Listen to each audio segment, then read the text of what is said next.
A gente não tem só esse eixo hip hop, né? A gente trabalha hoje com educação geográfica, com os povos indígenas, com populações de rua.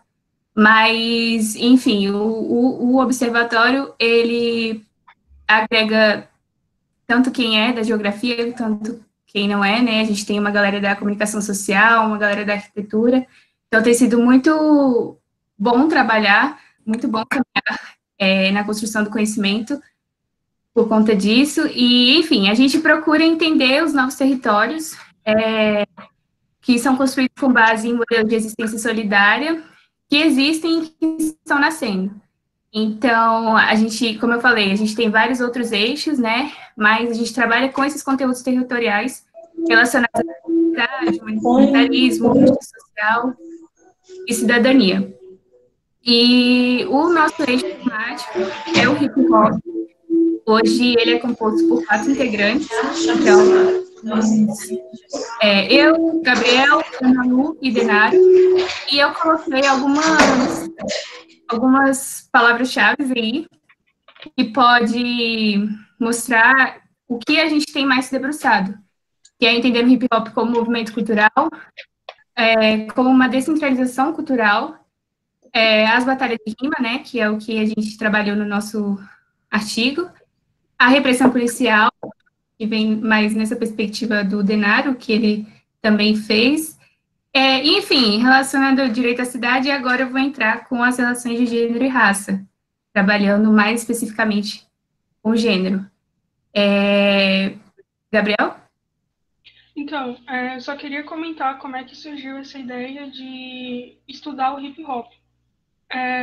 Apesar de já ter feito isso antes de apresentar um artigo, eu ainda fico bem nervoso em relação a isso, mas vamos lá. Eu estava no Rio de Janeiro, apresentando outro artigo que eu tinha escrito com um amigo meu, que é o Vinícius Ian, também da Geografia UNB, e aí a gente teve a oportunidade de ter aula com o Carlos Walter, da Universidade Federal Fluminense. E aí, no meio dessa aula, ele falou que seria muito interessante se alguém estudasse o hip hop a partir da perspectiva da geografia. E aquilo marcou na hora que eu ouvi. Quando eu cheguei na Universidade de Brasília, eu falei sobre essa ideia com a professora Marli e tive a sorte dela gostar muito da ideia. Então, a gente começou a pesquisar. Porque, assim como eu, a Bruna Denaro, a gente tem uma ligação muito forte no sentido de que o hip hop ele foi muito influente na construção de quem a gente se tornou, não só os conhecimentos acadêmicos em si, mas também a partir das análises de letras e afins, discussões que a gente tem nos fóruns, que seriam, no caso, os comentários no YouTube, rede social, e todas essas coisas influenciaram e influenciaram já muito de tudo que a gente tem construído dentro da academia. Então a gente pensou, por que não escrever sobre isso? E aí foi que quando veio essa ideia de falar da batalha que a gente escreveu esse artigo, eu e a Bruninha. Pode seguir. Foi? Pode seguir.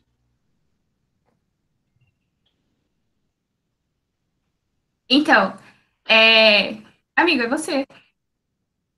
É porque eu não tô vendo mais os slides, perdão. Uai! Eu acho, pessoal, que a galera tem que desligar os microfones.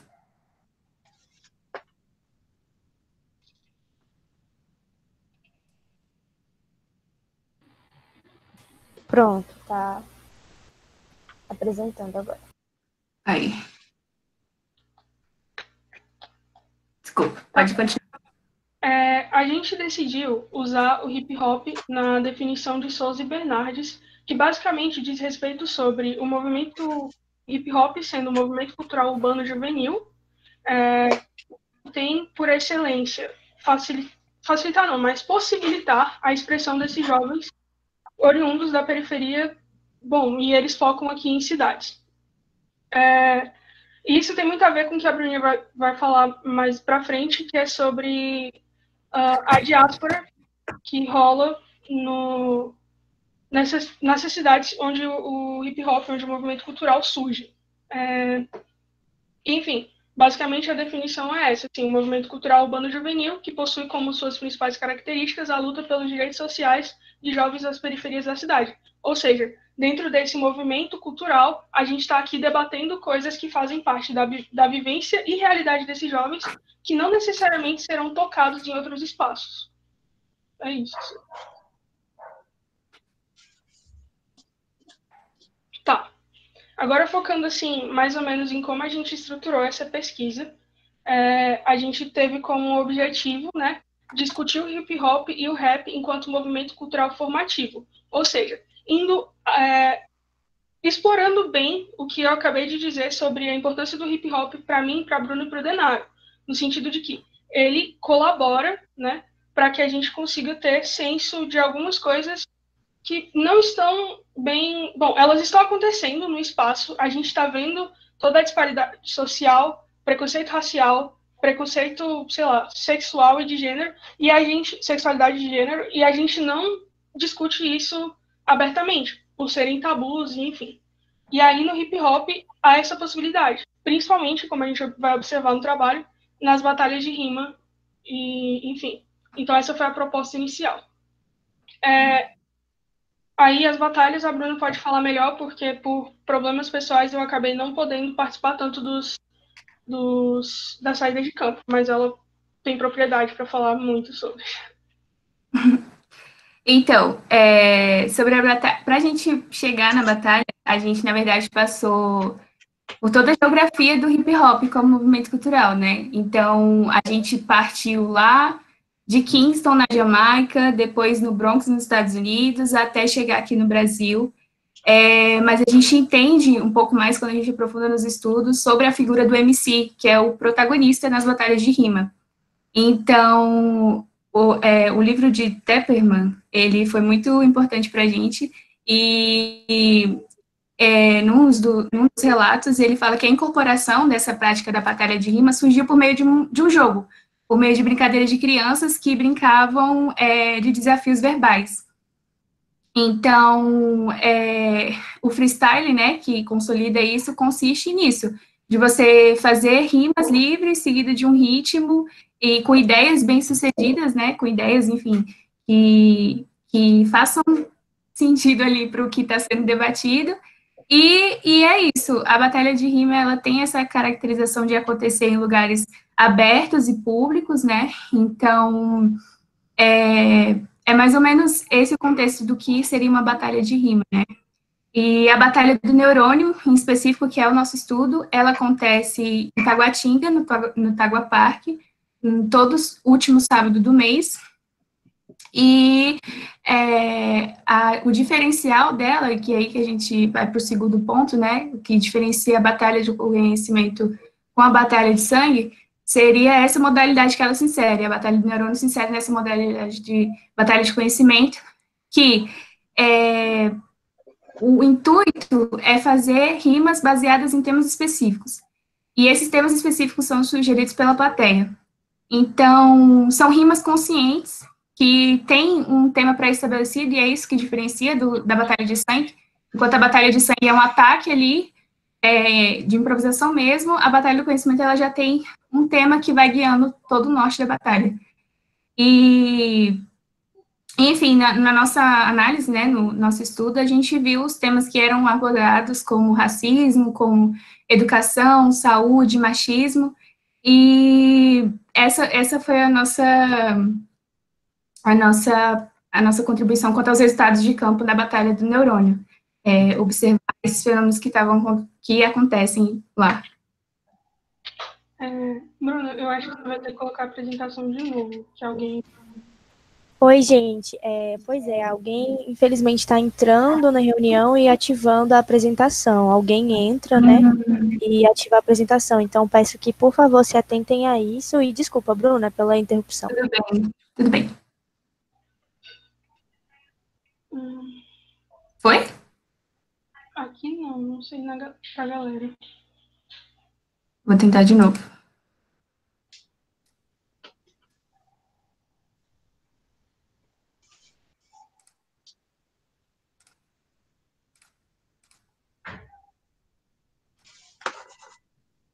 Pronto. Ui. Perfeito.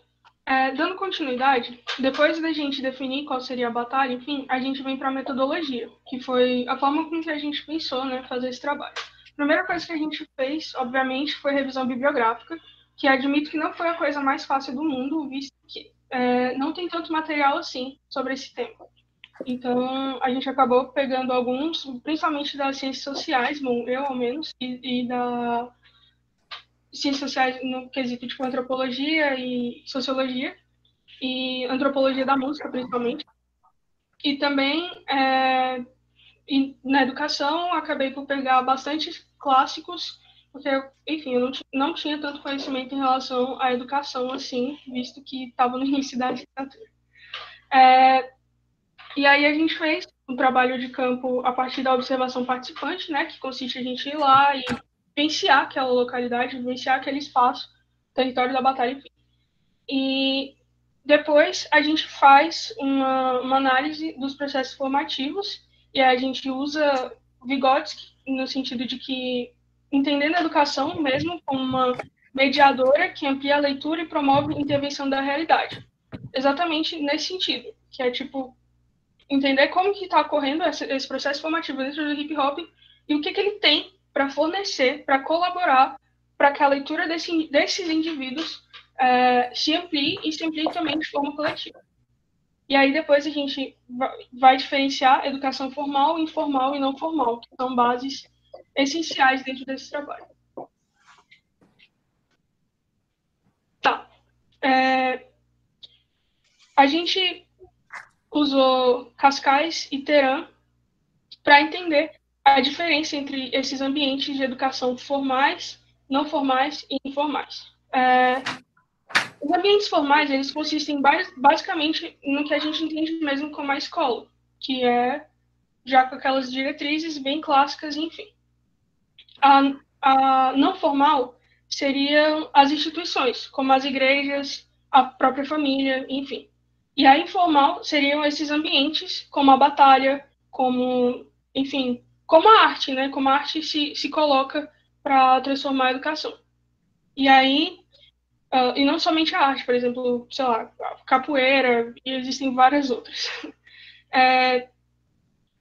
E aí a gente categoriza, por fim, depois de fazer essa análise toda e, enfim, discutir sobre isso dentro do artigo, a gente acaba por categorizar a batalha como a batalha do neurônio como local de aprendizado não formal e não institucional, ou seja, não tem a presença ali do Estado moldando do que poderia ser, tipo, não diretamente. Assim, as discussões, elas tangem o Estado. Não necessariamente, mas tangem. Mas não está moldando ali as regras.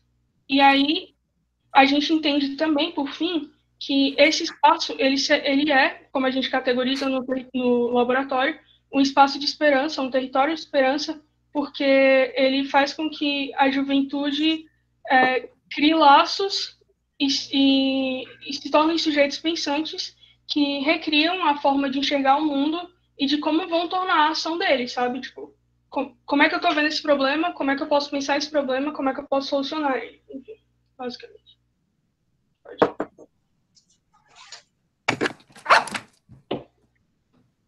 Tá, uma coisa importante que eu esqueci de comentar é que todas as imagens, elas estão com a fonte ali, que é da galera da batalha, e que, enfim, fotografias exemplares, se puderem depois, muito bom. Então, acho que aqui a gente já pode começar a pensar em um debate, em abrir mais, porque até então a batalha foi até ao que o Gabriel falou, né? Mas o que a gente está querendo retratar aqui é essa construção do espaço pela cultura. E a gente tem pesquisado, assim, mais agora, né, sobre a cultura em todo o contexto da geografia em si. A gente vê que ela é algo recorrente até desde o início, né, com, enfim, Lablache, Hatzel, a gente vê ela nas categorias de lugar e paisagem. E a gente tem sido uma descoberta, né, tanto que a gente falou muito na última reunião que a gente teve, sobre a categoria dela no território, e talvez essas duas definições que eu trouxe possa aproximar mais do que a gente está querendo falar, né, Então, essa primeira que diz que a cultura é um campo de lutas em torno do seu significado, pois descobriu-se que eles não são fixos, mas fixados por discursos que se realizam dentro das relações de poder. E é possível argumentar que os processos econômicos, políticos e sociais são também práticas discursivas e culturais, pois dependem de sistemas de significação. Assim, todas as práticas sociais, na medida em que demandam justificação que possam lhes atribuir um sentido, têm uma dimensão cultural. E é muito do que a gente está querendo trazer, dessas discussões em torno da identidade, do significado e do lugar, da gente entender como o território traduz esses elementos culturais, né, de uma maneira muito própria, assim. Qual é a leitura que a gente está querendo fazer e qual é essa forma, nessa formação identitária, o que é possível, sabe, através... Enfim, eu estou um pouco nervosa. A gente está querendo colocar essas questões espaciais no centro desses estudos culturais, é mais ou menos isso que eu estou querendo abrir aqui. E essa segunda definição também pode esclarecer um pouco isso, que é o reconhecimento de que as culturas são plurais e específicas de lugar e tempo, bem como são objeto de contestação política. No que se refere ao espaço, considera-se que a geografia das formas culturais é muito mais do que um mero reflexo passivo das forças históricas que a moldaram. A estrutura espacial é a parte ativa da constituição histórica das formas culturais. E o rap se encaixa bastante nisso, né? E aí eu vou abrir para o próximo, que a gente levantou algumas questões para começar a debater em si o tema. Como que o hip-hop ele se insere nessa cultura afro-brasileira, qual é a historiografia da nossa formação territorial e qual é a importância desse tipo de movimento cultural. E aí eu posso abrir para todos começarem a falar. O que vocês acham? Eu só queria dar só a última frase que eu queria falar, que é o que eu acho mais interessante de estudar essa cultura a partir, enfim, da geografia, é pensar que a nossa ciência ela tem capacidade de analisar elementos que não são estáticos, que eles estão mudando o tempo inteiro. E eu acho que isso torna o debate muito mais interessante. Eu realmente ficaria muito frustrado se eu estivesse estudando uma ciência que vê esses elementos estaticamente e não o movimento que eles estão fazendo de forma contínua. Então, assim, basicamente é isso. Eu acho que a gente tem um grande privilégio nesse sentido. E é isso, Marcelo. Oi, gente. Então, podemos abrir para perguntas? Se alguém quiser fazer uma pergunta, eu peço que façam pelo chat, que fica no canto direito da tela. E é isso, se encaminham as questões diretamente para os estudantes que estão participando, né, da apresentação. E é isso. Muito obrigada.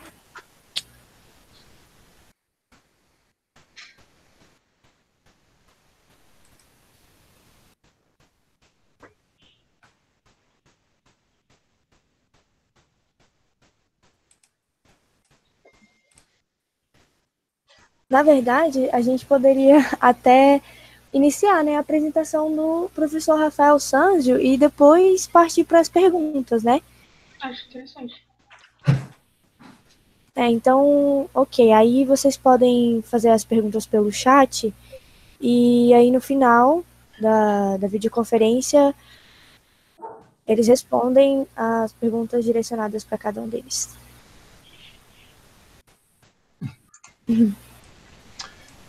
Ok, Marcelo, acho que a condição está boa. É isso aí. Eu posso começar então, assim? Conversar um pouco mais com vocês? Estão me ouvindo bem? Sim. Então um primeiro momento é uma boa tarde a todos, né? Todos e todas que estão nesse fórum, né? Isso aqui é um fórum. Estamos todos ligados por um fio invisível, por uma questão comum, em uma hora X, em um espaço profundamente diverso e amplo, cada um está no seu espaço geográfico, que é a sua casa, que é ou uma sala, ou um quarto, um escritório. Isso tudo é geográfico. E foi muito interessante o que a geografia do hip hop traz, que é uma valorização da geografia que, no sentido largo, é o melhor instrumento de observação e de análise do que aconteceu no território, do que está acontecendo e do que pode acontecer no futuro próximo. Porque o hip hop é dinâmico. Ele se mexe. As batalhas não são em um único lugar. Nem a batalha agrega as mesmas pessoas, o mesmo perfil nesses lugares. Ou seja, o hip hop é um grão de arroz, podemos dizer.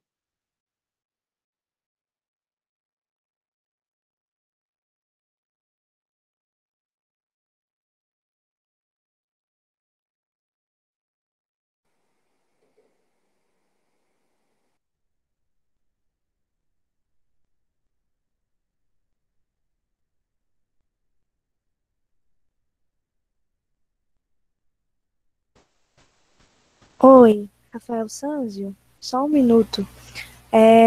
Eu vou procurar saber o que aconteceu. O som foi desativado e eu vou ver aqui o que aconteceu, tá? Só um minuto, desculpa.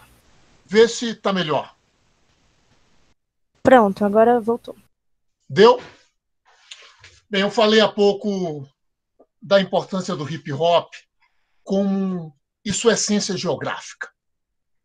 Ela cabe perfeitamente estudar o hip hop porque ele é das respostas concretas que se materializa na sociedade e se materializa no território com uma referência diaspórica de 5 séculos. Eu trouxe uma apresentaçãozinha aqui para vocês, para essa troca. Alguns de vocês tivemos condições de trabalhar juntos, porque a educação é um trabalho. Um trabalho que não é só.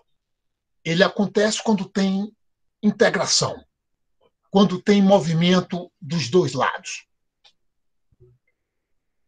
Quando um educador, uma educadora fala algo, está trocando. É recebido de forma diferente por quem está nas posições geográficas diferentes. Hoje aqui nós estamos em rede, agora rede, unido por esse fio invisível que foi o início da minha fala aqui. Eu, então, Marcela, que é quem está gerindo aqui, eu não vou me alongar mais, agradeço pelo convite. Eu vou partir aqui direto para uma apresentação que eu preparei para vocês. Como disse, alguns tivemos condições de trabalhar juntos, outros não. A disciplina GeoAfro, nós estamos oferecendo ela direto, de forma concentrada, de forma no semestre comum. Na EAD foi a primeira do Brasil e a GeoAfro presencial também foi a primeira do Brasil. Então, a geografia de matriz africana da Universidade de Brasília tem uma posição já na geografia real brasileira. Porque a geografia do hip hop, como tantas outras, podíamos chamar de geografia real. Porque a geografia de matriz europeia, que foi ensinada e continua sendo ensinada, que se confunde com a geografia de Estado, ela nos distancia dessa geografia real. Por isso a UNB é importante para o Brasil. A geografia da UNB, como uma célula de várias dimensões da geografia de matriz africana que pode contribuir. E aí o estudo, né, é muito interessante do hip hop como uma soma, já nesse caldo maior que estamos desenvolvendo há um monte de ano, né? A professora Marli é uma professora, gosto muito dos projetos dela e sei que ela já trabalha com quilombo, com tantas outras dimensões de matriz africana. O hip hop é para enriquecer. Vou abrir aqui a apresentação e eu acho que eu antes tenho que compartilhar. Deixa eu ver. ESC. Ela inteira.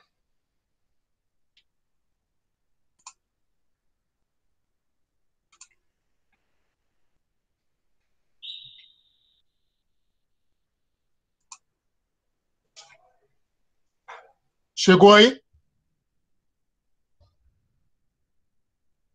Não, a apresentação não. Não chegou a apresentação? Eu estou com ela aberta aqui. Aí você aperta no apresentar agora no canto direito da tela. Aparece para você? Apresentar agora? Compartilhar. Isso. Tô carregando. Foi?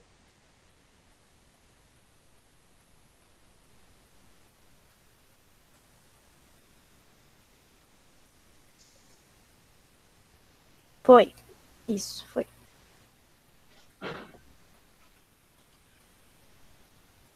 É muito importante a gente ver que nós, brasileiros, poderíamos estar, pelos 5 séculos de processos diaspóricos, em uma outra posição na geografia do mundo, em uma outra posição da geografia da América. Então, a primeiro momento, a apresentação está aí, né? Todo mundo está vendo? Sim. Por isso, a geografia afro-brasileira é um projeto que surge. Eu era estudante, como muitos de vocês, inquietado na cidade de Salvador, uma cidade africana, estudando uma geografia que não conversava com a cidade, com o lugar. Essa inquietação de 30 anos atrás continua, porque o Brasil evoluiu pouco. As minhas gerações que antecederam também batalharam muito, e as que vêm, como alguns de vocês, têm uma grande função de continuar, porque o Brasil é resistente. É isso que a gente vai falar um pouco aqui. Hoje é dia de África.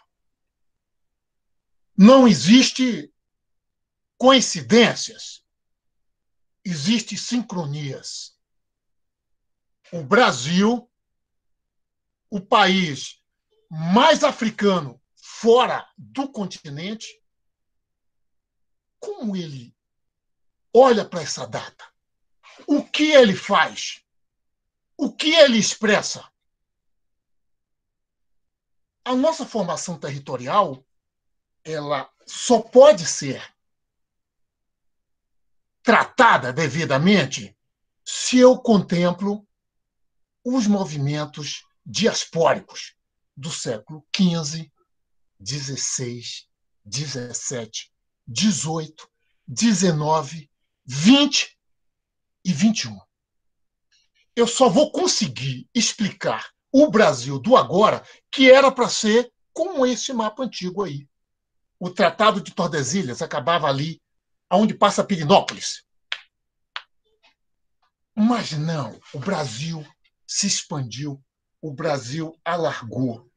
E eu só posso explicar a geografia brasileira se eu explico a diáspora de 4 séculos do continente africano para a colônia chamada Brasil.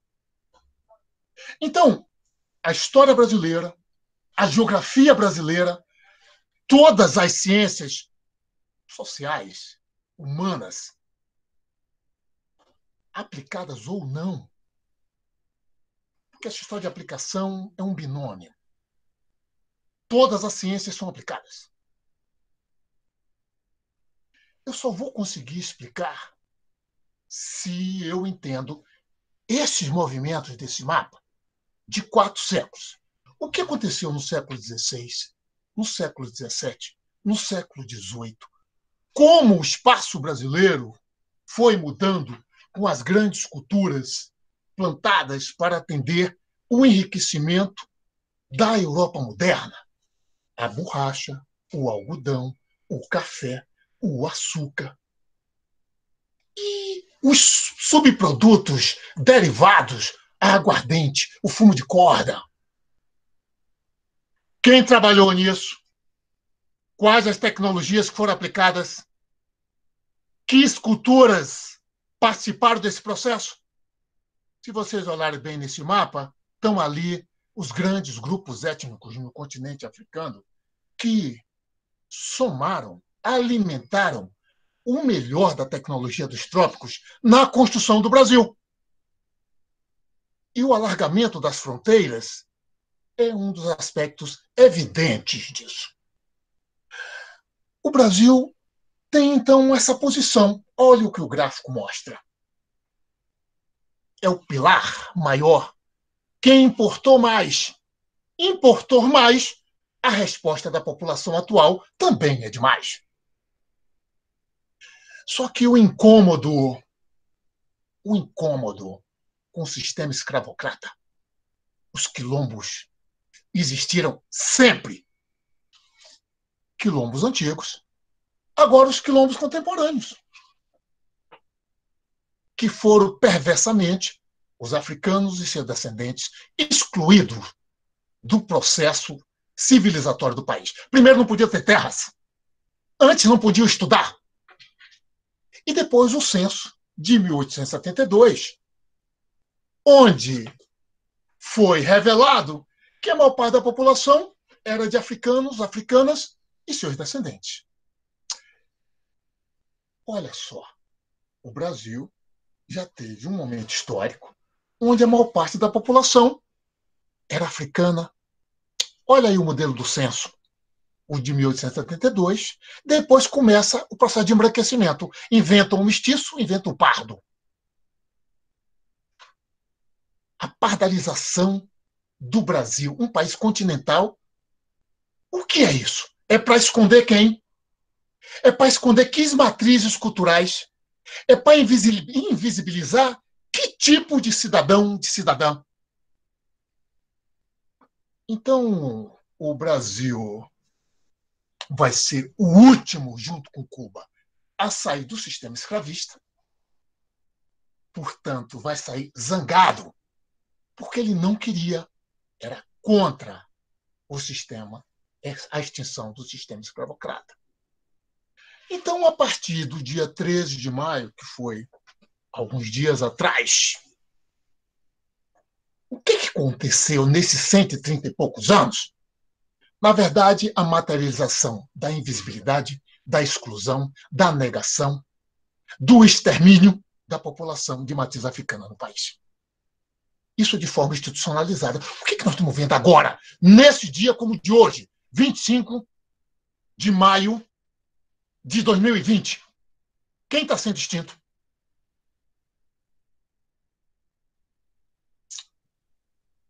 O Brasil agroexportador. Isso é um mapa do início do século XX, dos anos 10, 15, feito na França. Ele está em francês. Mostra a produção. O Brasil, agro.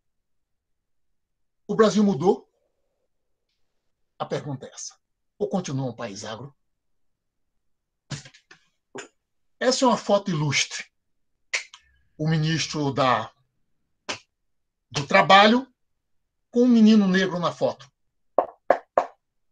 Fizeram uma trucagem, porque o negro não pode aparecer na foto oficial. Botaram um menino branco no lugar do menino negro, porque os negros não podem aparecer no Brasil oficial. Na geografia oficial. Esses dois mapas, sem muitas análises sofisticadas, basicamente constatação espacial. A gente tem do lado direito a população, a estrutura da população brasileira, do lado esquerdo o Brasil colonial, as grandes áreas produtoras, as regiões geoeconômicas. Vejam que tem uma similitude. Os espaços vagos são os espaços de menos população. Os espaços de grande produção são os espaços de concentração da população.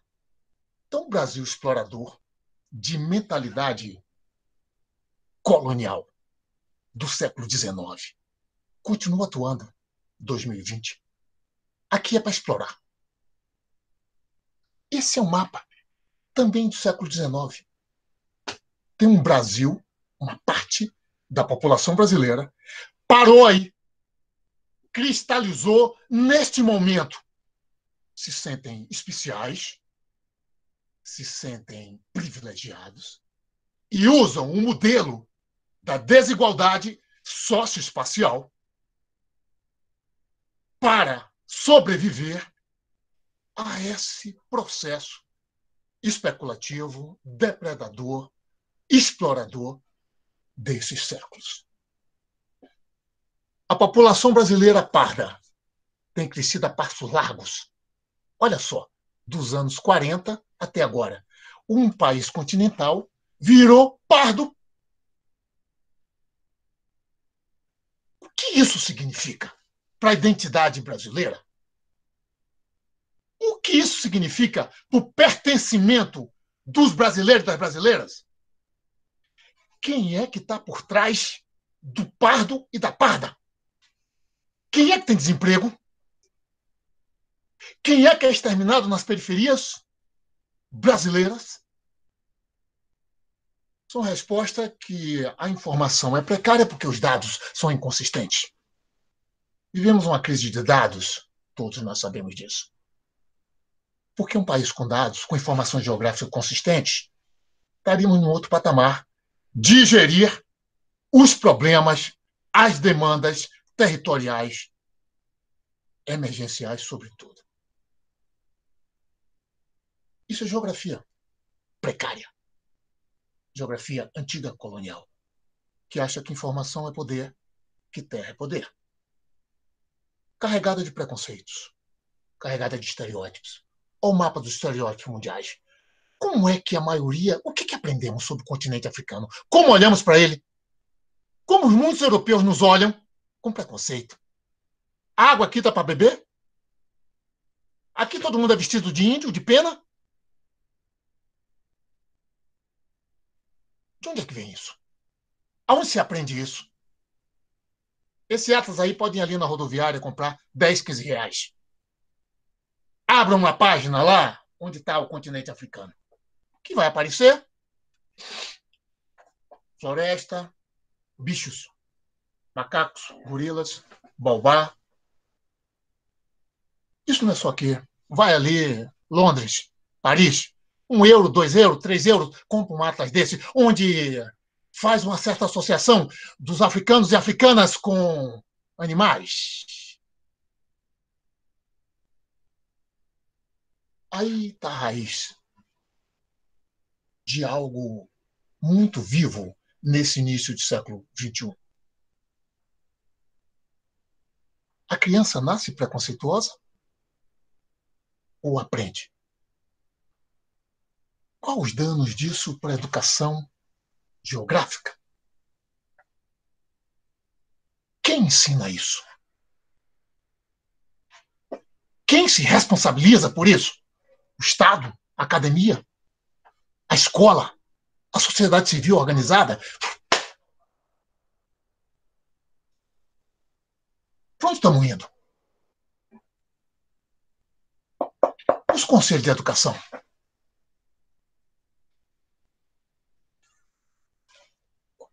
Temos algo acontecendo aí? Não é silencioso, é explícito. E esse Brasil complexo, de 2 tempos, o Brasil secular, escravocrata, escravidão criminosa de 5 séculos, porque o século XX foi uma extensão prolongada dos 4 séculos oficiais. Ou a dificuldade de cotas, ou a dificuldade de terra, ou a dificuldade de estudo, ou a dificuldade de saúde. E está complexo porque as matrizes, com todo esse processo exterminatório, existem. estão no território. O território é a melhor instância de observação do que acontece na sociedade. Se eu pego aqui, por exemplo, o mapa dos quilombos contemporâneos e as manchas antigas das regiões geoeconômicas, onde tem quilombo contemporâneo hoje, teve produção econômica que sustentou, que constituiu o Brasil. Então, tudo isso deveria ser olhado de outra forma. Só em 1988, com a Constituição Cidadã, os quilombos puderam ter assento na nossa Constituição oficial. É a primeira vez que uma palavra quilombo aparece em nenhuma Constituição brasileira. Nenhuma outra se referiu a ele. Esses mapas que estão passando aí, eles mostram como o processo de reconhecimento oficial, como o processo de titulação, assegurar a terra, né? O território, efetivamente, do ponto de vista jurídico, ele é moroso, ele é precário, ele é hostilizado no Brasil. Aos últimos anos, o Brasil não titulou nada, porque terra é um conceito colonial. E tratam dessa forma agressiva, com técnicas do século XVII, XVIII, seres humanos que construíram o país com seus saberes, seus conhecimentos. Então a geografia brasileira está nessa encruzilhada, o país está nessa encruzilhada, porque não olha a sua geografia real, como ele é. E isso, as contradições estão aí para vermos. A paisagem ela é explícita. Temos possibilidades de olhar o outro, a outra, criar uma perspectiva coletiva comum, no sentido de respeitabilidade e reconhecimento. E aí o Brasil pode caminhar a sua geografia, a sua cidadania, a sua organização e o seu ordenamento territorial, a sua sociedade em uma outra perspectiva. Interessante esse momento histórico, porque o Brasil colonial nunca teve tão vivo. Talvez para todos nós, coletivamente, aprendermos ou enxergarmos o que nós estamos querendo ver. Muito obrigado por essa oportunidade de conversar, de estar um pouco perto de vocês. Tendo questões, eu estou aqui para dialogar. É isso. Muito obrigada, Rafael Santos, pela contribuição. Agora, se vocês tiverem questões, perguntas, acho que podemos abrir para a galera perguntar, ativando mesmo o som, né, e perguntando por áudio. Podemos fazer isso de forma organizada, se alguém quiser se voluntariar para fazer alguma pergunta, tanto para os alunos quanto para o Rafael, professor Rafael. É isso. Oi, estou ouvindo. Estou ouvindo.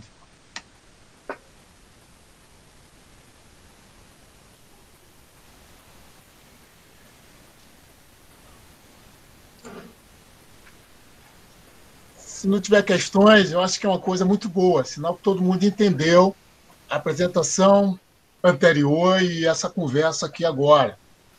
Mas se tiver, é bom a gente esticar um pouco mais, conversar um pouquinho mais. Vou ver se eu abro o chat aqui, que eu não abria. Professor? Oi. Se eu puder falar mais um pouquinho do projeto GeoAfro, eu agradeceria um pouco.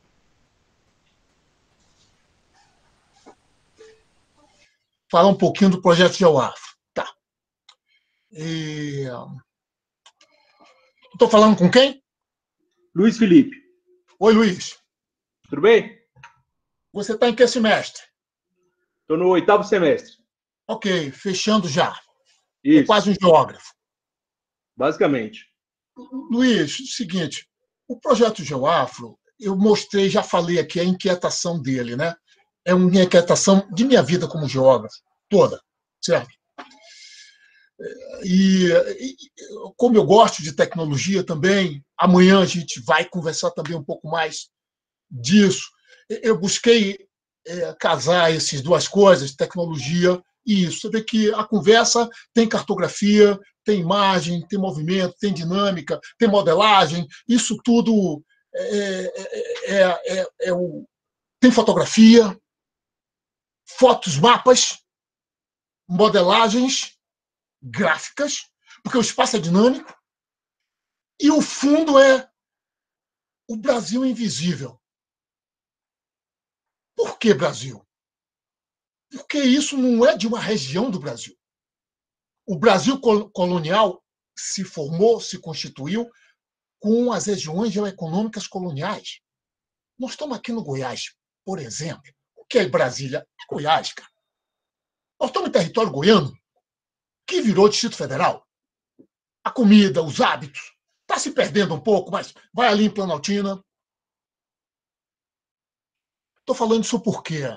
Porque às vezes vem um novo e se coloca por cima e apaga. Qual é o risco se não olharmos para essa geografia invisível e real? É o comprometimento do território tradicional, o comprometimento das comunidades com seus conhecimentos e saberes que são soluções e não problemas para a sociedade brasileira. Por que é importante olhar para essa geografia invisível, que não tem visibilidade na geografia oficial?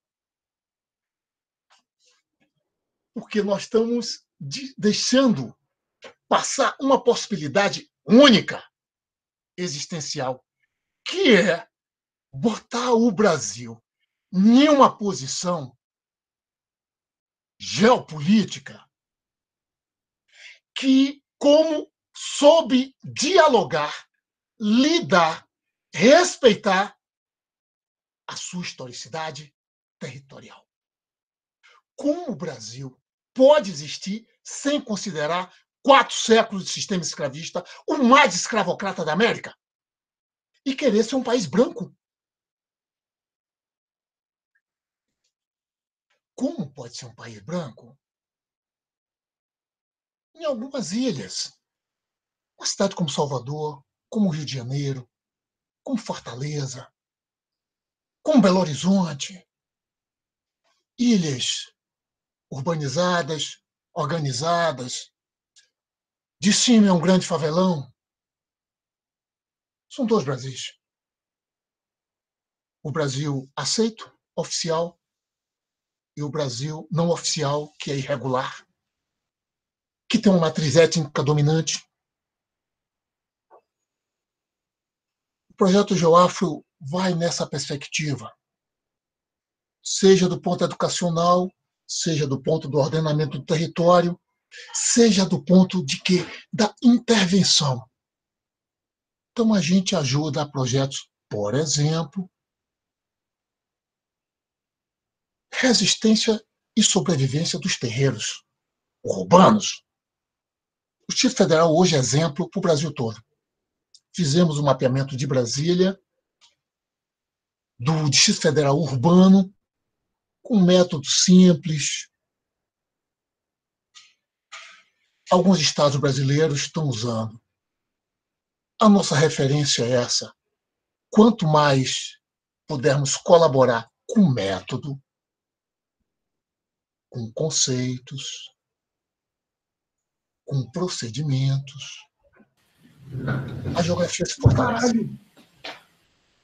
É isso.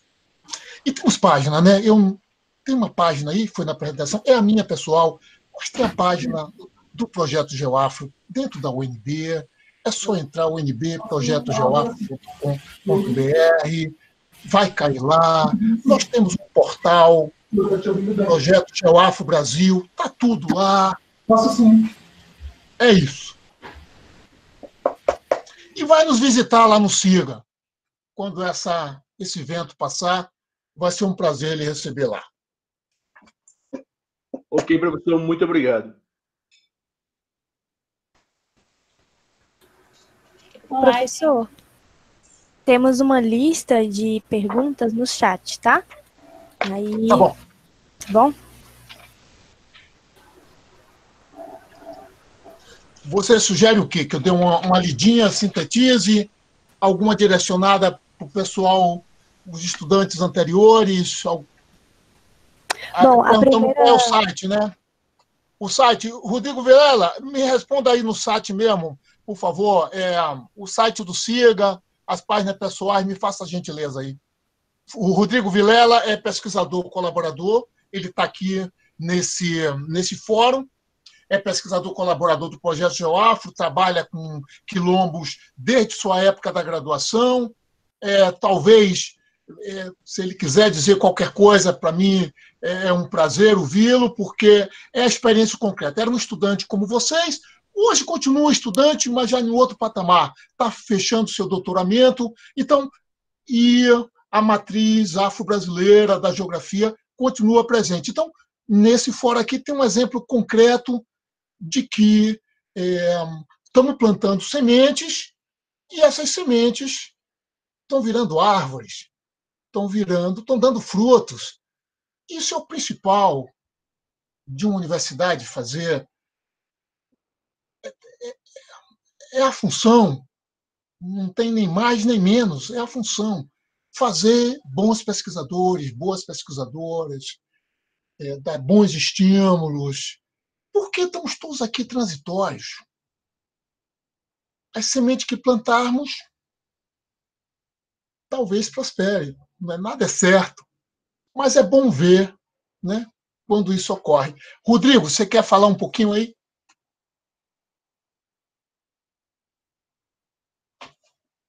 O Rodrigo disse que poderia falar um pouco após as perguntas. Aí temos uma fila para fazer umas perguntas. A Rafaela Mendes da Silva tem uma pergunta. Tá. Olá, gente. Boa tarde. Estão me ouvindo? Estou ouvindo, Rafaela. Queria parabenizar a mesa. Estou muito feliz de estar aqui. Parabéns, professor Rafael. Muito bom ouvir essa live, né? Muito importante. E uma pergunta que eu queria fazer era sobre quando você fala sobre a questão dos atlas, né? A intencionalidade desses atlas. E eu queria perguntar a questão dos contramapeamentos ou cartografia social. Eu sou estudante da UF de Angra dos Reis, eu estou num projeto de cartografia social com as comunidades tradicionais aqui da Costa Verde do Rio de Janeiro. Aí eu queria saber como esses mapas fizeram para invisibilizar esses povos, né, e cheio de intencionalidade, e negando seus territórios, as suas culturas. Queria saber mais sobre isso. Você falou seu nome, escapou. Rafaela. Rafaela, isso. Então, é minha xará, né? Somos xará. Rafaela, é o seguinte, eu tenho que contar uma breve história. A geografia tem uma história de dicotomia, geografia física, geografia humana, de um lado e de outro. A cartografia sempre esteve ligada, nesse processo, à geografia física. Então, muitos geógrafos humanos não usaram cartografia. Se você olhar os compêndios antigos da geografia, os teoricistas, vai ver isso muito bem. Mudou. Dos anos 80 para cá, começaram os geógrafos, sabiamente, perceberam que, sem representação do espaço, a teoria ela fica etérea, ela não se territorializa, e muitos sacaram isso aos livros os últimos dos velhos mestres, né? O Brasil não tem só mestre e mestres.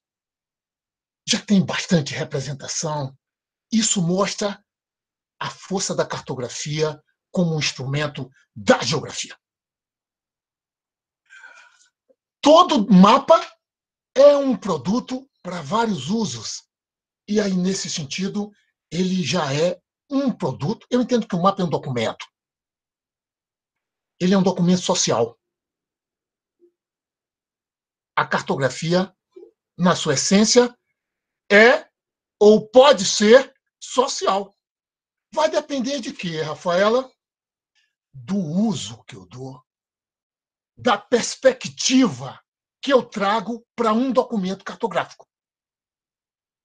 Um mapa de terreiros na mão de um gestor, gestora preconceituoso tem um valor, tem uma perspectiva. Um mapa de terreiros na mão de uma secretaria de cultura, uma secretaria de turismo, uma secretaria de indústria e comércio que queira dinamizar os produtos, os artesanatos, as trocas, a certificação geográfica. Esse mapa tem um outro valor. Então, todo mapa é ou pode ser social. Vai depender do uso. Então, cartografia social não tem fundamentação. Todo mapa pode ser social. O que vai variar é a linguagem. Que linguagem cartográfica eu vou usar?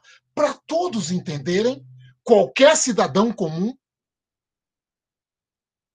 Ou eu vou fazer um mapa técnico, que também é importante, para dialogar no mesmo assento, na mesa, com o Brasil escravocrata.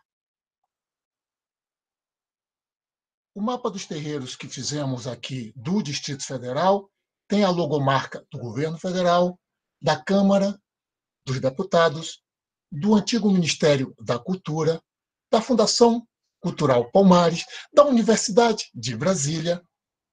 É um documento oficial de um Brasil invisível. E essa cartografia tem um alcance fantástico em 2 anos de feito para a resistência de muitos terreiros.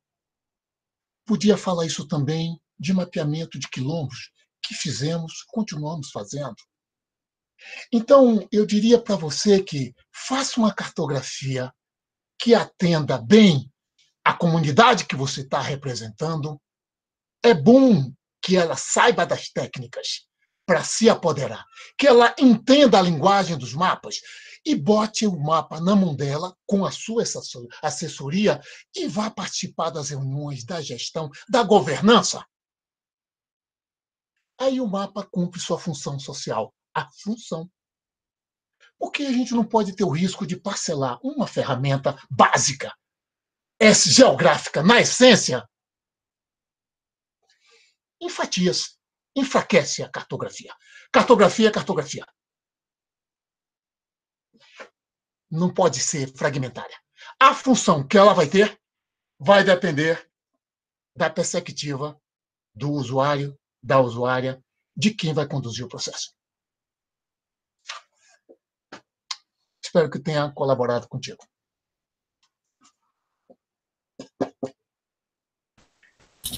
Bom, então, a próxima pergunta é da Carla Lessa.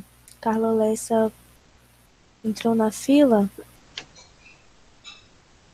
Carla Lessa ainda está aí? Bom, acho que não. Então, Gerson Freitas.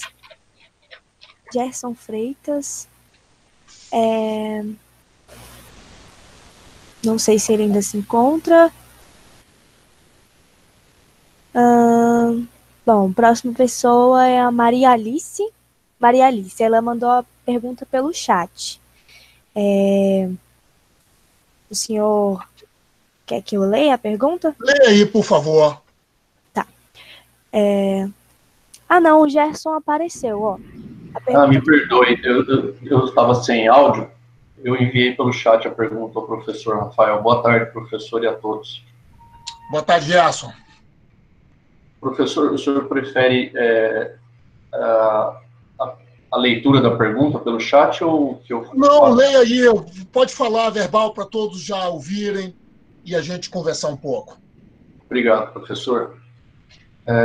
Professor, a minha pergunta se refere à contraposição entre a visão hegemônica e tecnocrática incorporada dos europeus, a visão de que as florestas estavam ao seu dispor, típica das ciências biológicas, de que as florestas são apenas conjuntos de árvores, e que isso justifica, já que elas fornecem serviços, recursos, isso justificaria a sua proteção e as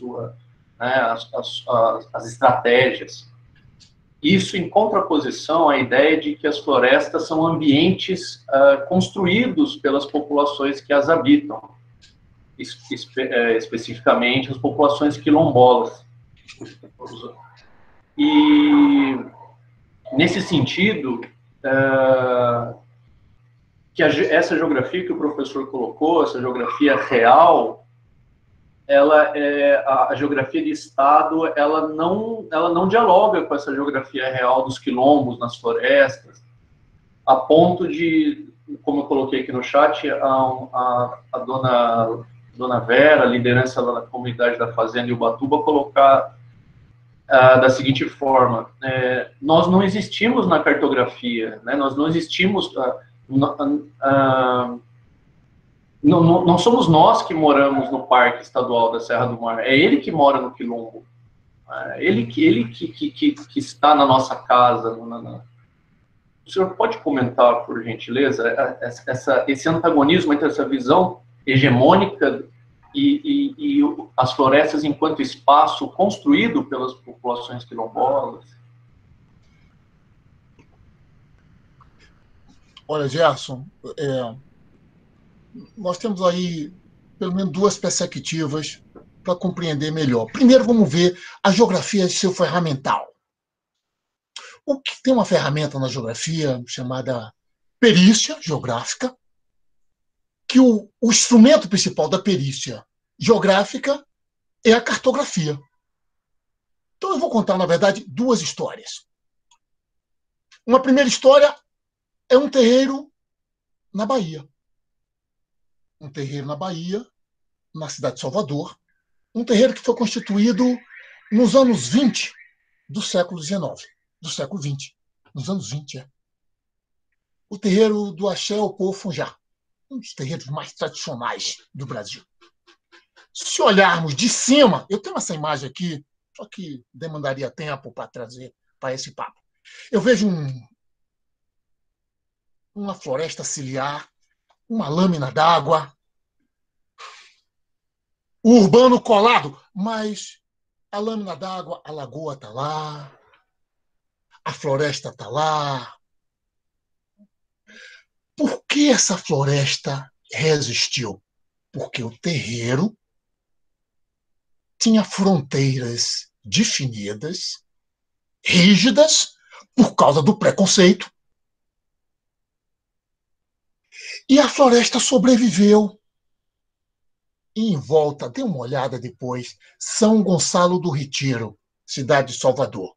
Chama a atenção a floresta do terreiro de Candomblé, urbano. Foi questionado se questionassem se essa mata sempre existiu ou não existiu, ou pertence, não pertence.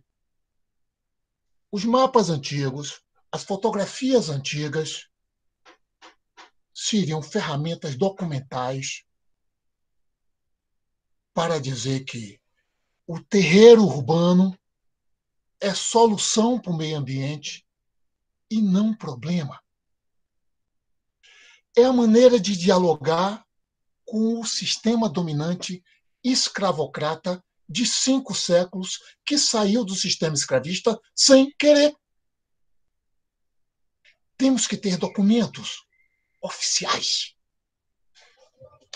Aqui no Distrito Federal, no sul, nós temos o Quilombo Mesquita, que foi um quilombo constituído por 3 mulheres que compraram a terra. E a área desse quilombo só reduz por projetos tipo Alphaville, tipo Jardim ABC, a própria Cidade Ocidental que vai se expandindo, a dinâmica territorial do lugar. O que fizemos? Foi nos solicitado, pegamos mapas antigos e vimos lá a cerca da fazenda chamada Mesquita. E conseguimos reconstituir com uma cartografia antiga as antigas fronteiras do Mesquita, que foi se descaracterizando pela pressão urbana, mas que a cartografia diz, ó, ali onde está hoje aquela roça, aquela fazenda, era território Mesquita. Isso são documentos para dialogar com o sistema, como falei. Eu dei 2 exemplos, poderia dar outros, porque nós estamos trabalhando com um país onde a maior parte, significativa maioria, da sua existência foi semeando uma perspectiva preconceituosa para quem não se enquadrava dentro dos seus princípios, suas lógicas, no sentido largo, religioso, biotipo, moradia, alimentação. A loucura do preconceito é que ele dura uma existência humana. É triste. Você vê uma criança na escola,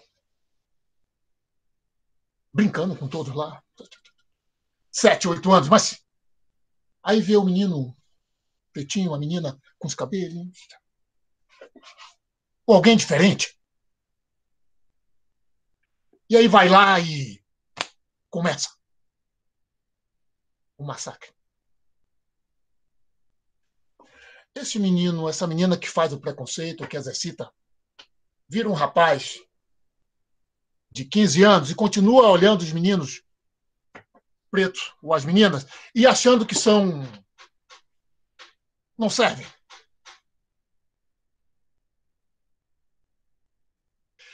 E vira um homem de 50 anos e continua achando que quando olha para uma população ou alguém preto, vem lá na cabeça a mensagem da infância não resolvida.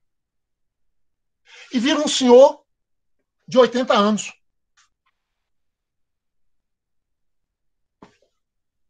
Uma vida.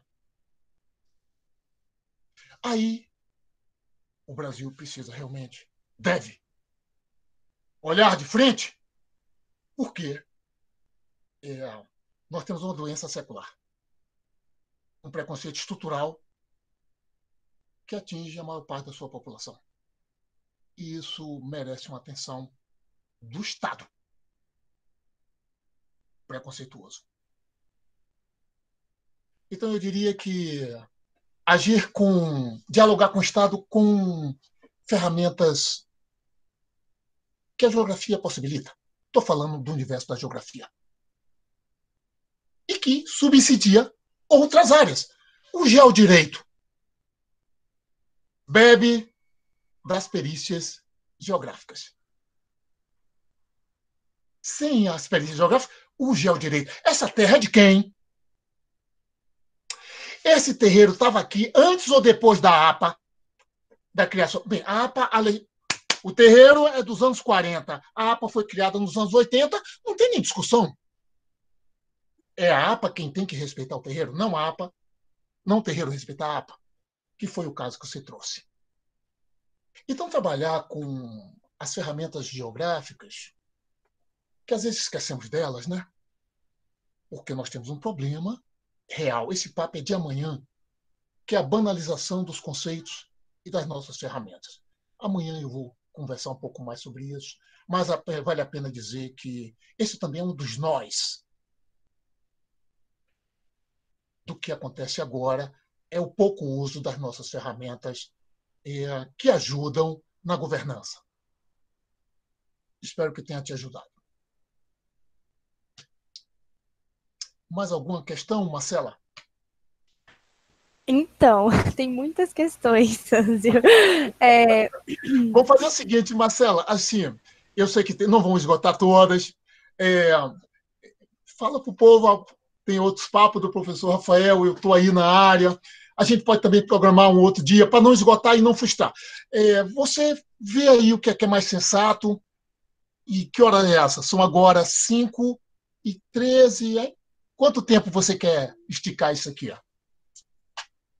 Bom, acho que dá tempo de responder mais 2 perguntas, né? Aí eu peço que eu peço que as perguntas que não foram respondidas, se puderem enviar talvez para o seu e-mail, não sei, se você se dispõe do seu e-mail para responder.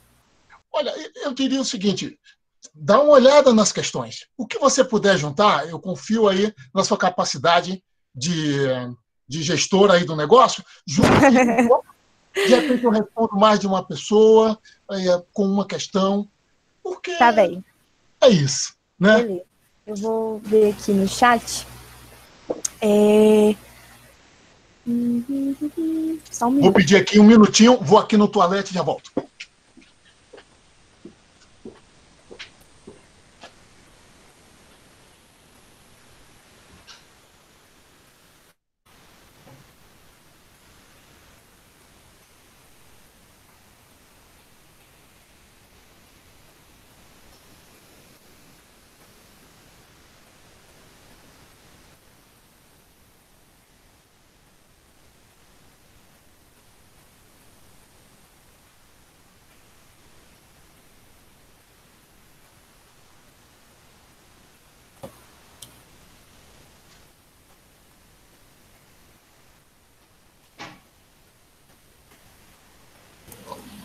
Gente, quem puder transcrever a pergunta, porque aí fica mais fácil da gente da gente selecionar as perguntas para o professor. Por exemplo, a pergunta do Fabrício Melo. Fabrício, não sei se você ainda está aqui, mas eu acredito que com certeza o professor pode fazer uma parceria com você enfim, o projeto do professor. Só mandar um e-mail para ele. Eu tenho certeza que ele está bem aberto. E aí, tipo, só conversar com ele mesmo. E aí as outras perguntas, se alguém puder digitalizar, fica mais fácil. Obrigada. Nossa, gente, fiquei nervosa, meu rosto nem tá aparecendo. Imagina se tivesse. Que isso?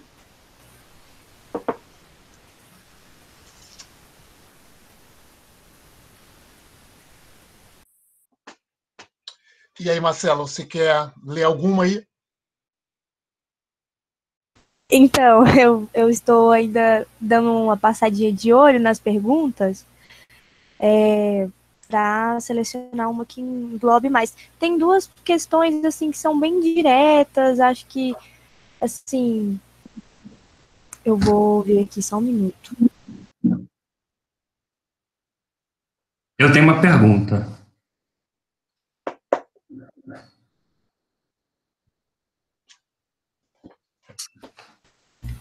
Bom, então, é o Edson? Isso. Seu nome?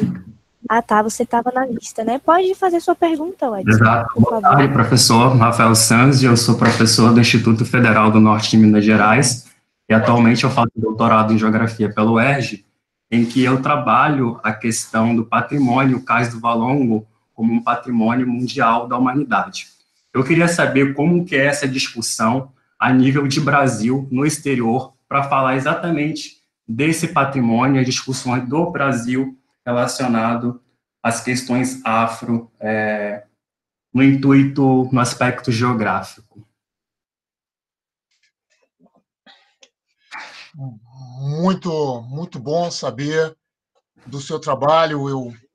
Eu tive no Rio 2 vezes por esse projeto. Fui lá no Museu do Amanhã. E meu amigo Milton Guran, que é um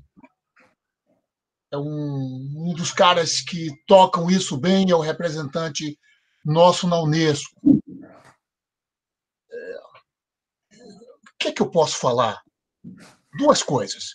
Vamos lá, primeiro, o Brasil e esse posto. Aí, a valorização histórica e geográfica de um sítio que talvez toda uma parte dessas pessoas que estão aqui nessa rede sejam parentes. Mais de 3 milhões de pessoas. É muita gente. Entraram por esse sítio chamado Cais do Valongo, que não se chamava Cais do Valongo. O nome Valongo é Vala Longa, né? Vala Longa, porque muitos morreram ali. Tem a toponímia que é reveladora. Como é que se descobriu o Valongo? Temos que tocar nesse ponto, que é o Brasil africano invisível.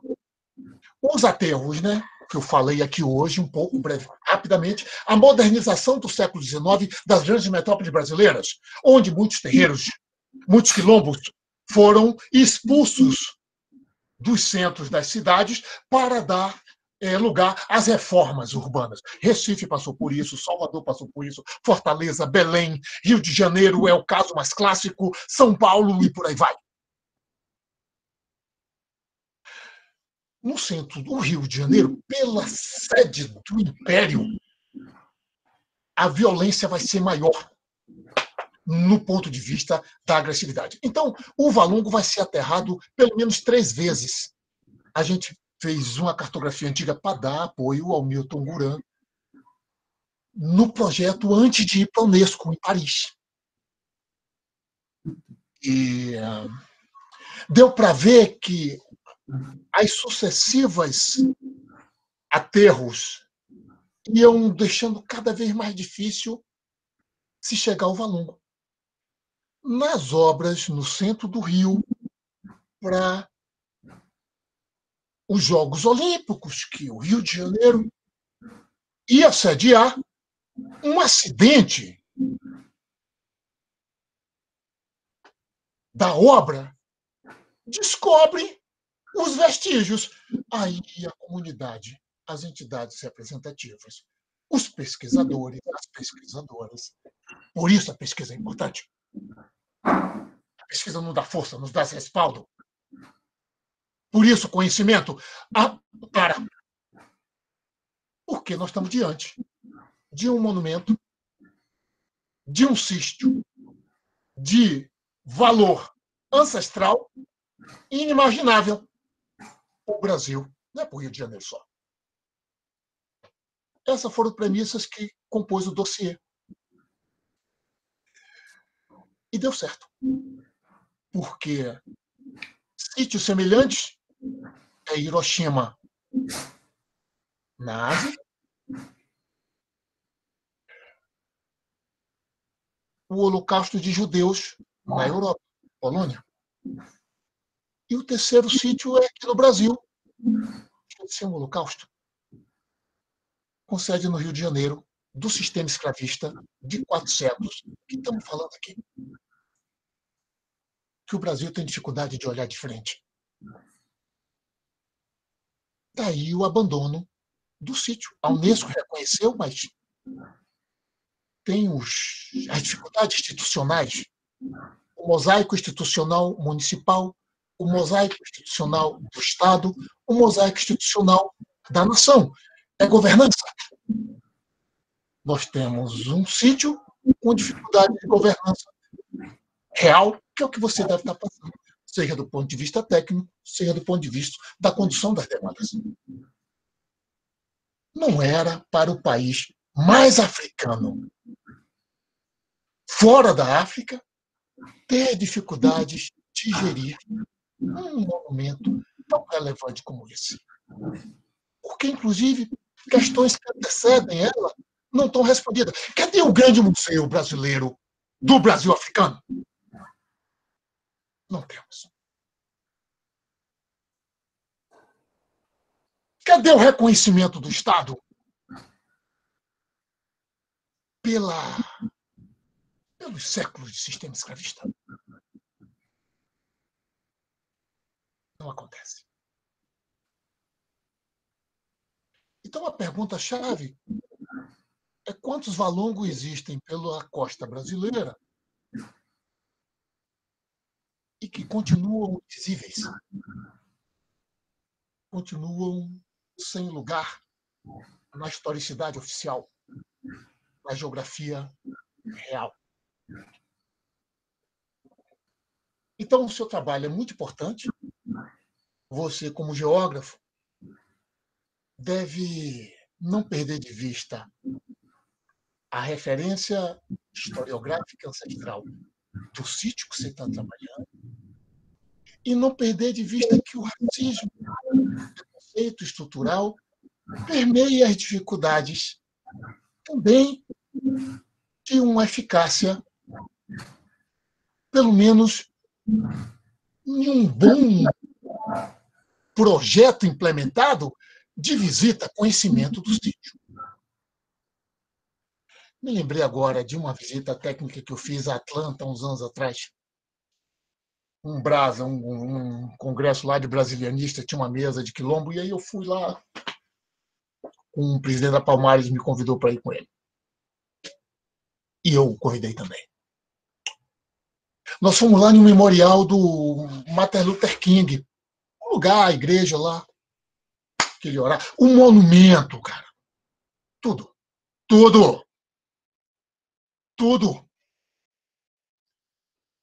Passei quase um dia lá, de tanta informação, tanto aprendizado. E aí as seduções do sistema, as seduções da mídia, né? Os computadores, as modelagens, as imagens, tudo top, bonito.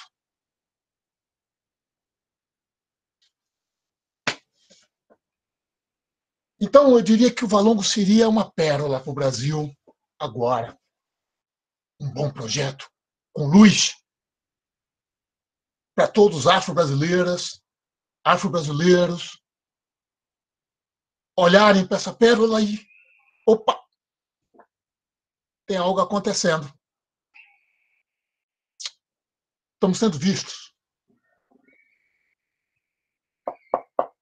Porque a questão da visibilidade e invisibilidade continua sendo a tônica. O que significaria para o Brasil botar luz no Valongo? É como fazer o mapa oficial dos quilombos brasileiros. Cadê o mapa oficial? Por que não faz? São questões sem respostas satisfatórias. Espero que tenha lhe respondido. Tem mais alguma aí, Marcela? Conseguiu?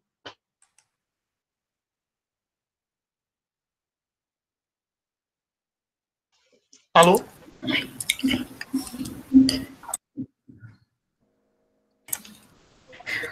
Oi, professor. Maria Virgínia aqui. A Marcela está com um problema na internet. Sim. Então, eu vou assumir aqui no lugar dela. Tá. Eu acho que já são 5h30. Eu não sei se caberia mais uma pergunta, porque talvez eu acho que vai estender muito. E como a gente está gravando para disponibilizar para os outros estudantes que não puderam participar, acho que vai ficar muito longo. Então, a gente da gestão pede desculpa por não atender todas as perguntas. E agradecemos muito a sua presença, professor Rafael, e aos estudantes Gabriel, Bruna. Foi muito importante essa mesa, foi muito enriquecedora. Agradecer também a presença de todos que estiveram aqui com a gente até agora. E estamos esperando vocês nas próximas lives. A tecnologia é uma loucura. Eu que agradeço a oportunidade, a possibilidade, e é isso. Toda moeda tem dois lados. Talvez se estivéssemos aí em outro cotidiano, esse papo até não aconteceria dessa forma. Então, temos também que pensar nisso. Eu que agradeço e acho que vocês estão de parabéns. E não esqueçam, vocês são um presente e o futuro próximo. Um abraço grande para todos e todas.